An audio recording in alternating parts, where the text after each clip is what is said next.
हरिद्वार लोकसभा से JCB party से चुनाव लड़ने को तैयार भावना पांडे के आधार कार्ड आजकल सोशल मीडिया पर जमकर वायरल हो रहे हैं, जिस पर उनका एड्रेस दिल्ली का लिखा हुआ है। वहीं उनके बैनरों पर उत्तराखंड की बेटी होने का दावा किया जा रहा है। तो कुछ लोगों द्वारा उनके दिल्ली के आधार कार्ड के एड्रेस को मुद्दा बनाया गया, जिस पर भावना पांडे ने साफ तौर पर कहा कि वे उत्तराखंड की ही बेटी हैं और नैनीताल जिले के हल्द्वानी में उनका जन्म हुआ है। कुछ वर्षों पहले वे भले ही दिल्ली में किसी कारोबार के लिए चली गई थी, पर वे हमेशा उत्तराखंड के लोगों के साथ रही हैं और मूल रूप से कुमाऊनी पहाड़ी हैं। उन्होंने यह भी कहा कि यह उन लोगों की साजिश है जिन्हें उनसे 2024 के चुनाव में खतरा है, इसलिए कुछ लोग उनके लिए साजिश रचने का काम कर रहे हैं, पर वे किसी से ना पहले कभी डरी हैं और ना ही भविष्य में डरने वाली हैं। उत्तराखंड के 40 लाख लोगों का पलायन हुआ है।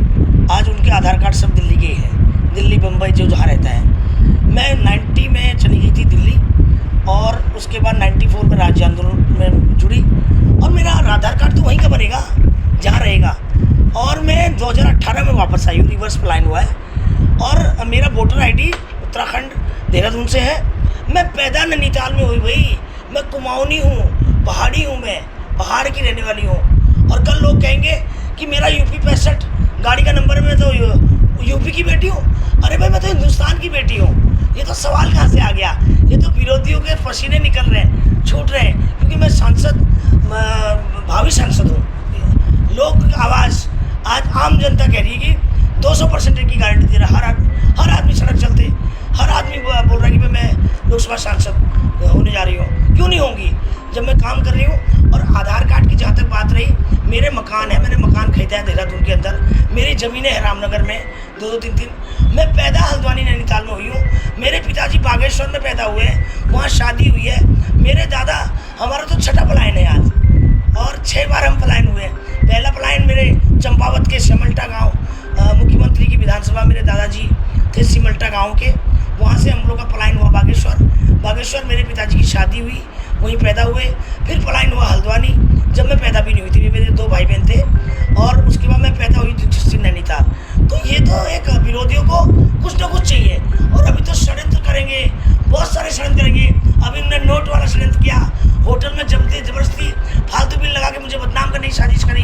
जो लेडी सोचिए तमाम लाखों रुपए की होर्डिंग लगा सकती है, क्या एक होटल वाले का पैसा नहीं दे सकती है? अरे कैसे शर्म आती है ऐसे षड्यंत्रकारियों में। षड्यंत्र कर रहे हैं, कुछ नहीं होने वाला। सूरज को दिया कोई नहीं दिखा सकता। आसमान में थूकने से, आसमान पर थूक कभी नहीं गया है, उस आदमी के ऊपर गया है जो थूकता है। तो कहना चाहती हूँ कि मैं उत्तराखंड की बेटी हूँ, क्योंकि ये नाम मुझे दिल्ली मुंबई के लोगों ने दिया है कि मैं उत्तराखंड की बेटी हूँ, तो तब से मेरा टाइटल है और मैं उत्तराखंड की बेटी हूँ, तो बेटी ही रहूँगी। मैडम ये तो बताइए, इसमें सवाल क्या है?